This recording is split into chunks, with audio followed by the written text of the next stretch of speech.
The casting process at BP Solar starts when pure chunks of silicon are placed in a high-purity ceramic crucible and a small amount of boron is added as a p-doping element. This silicon is similar to what is used in the semiconductor industry, although at BP Solar, we are pursuing new sources of solar-grade silicon in order to ensure our growth is not limited by the lack of available refined silicon. The cylindrical-shaped casting stations are used to heat the silicon to roughly 1500 degrees C, where it melts and is slowly cooled in situ to form 265 kilogram ingots that are then cut and shaped into 16 to 25 bricks, each weighing 10 to 16 kilograms. The bricks are then mounted on beams in order to prepare them for the wire saws, where a very fine steel wire cuts them into hundreds of paper-thin wafers that will be individually separated and placed into plastic cassettes for the next cleaning step. The wafers then go through a couple of cleaning steps where any oil or metal residues are washed and etched off the wafer surface before water rinsing and drying.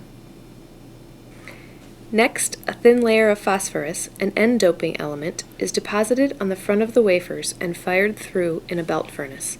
Then, an anti-reflective coating and metal pastes are applied on the front and back surfaces and fired through in another belt furnace to form the front and back electrodes of the solar cell.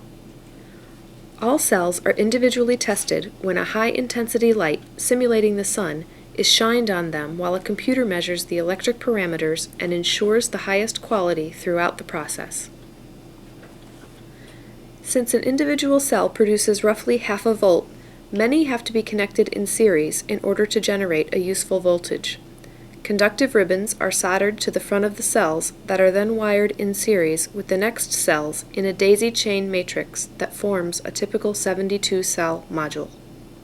This particular process requires a lot of attention in order to ensure the cells are perfectly connected to one another and the whole laminate package is carefully inspected. The cells are laminated on an extremely tough, tempered, high transmissibility piece of glass and protected by a durable backsheet that can be of different colors. After lamination, the output wires are attached to the back of the laminate and the laminate is tested as a whole using a flash simulator. Next is the framing step, where a strong aluminum frame is attached around the laminate's edges and screwed in place in order to allow the easy and safe mounting of the module to any customer-supplied structure. A final visual check is made and the module is labeled, packed, and shipped to the final customer. With a 25-year warranty, BP Solar is confident that the modules will live well beyond that period, producing clean and free electricity year after year.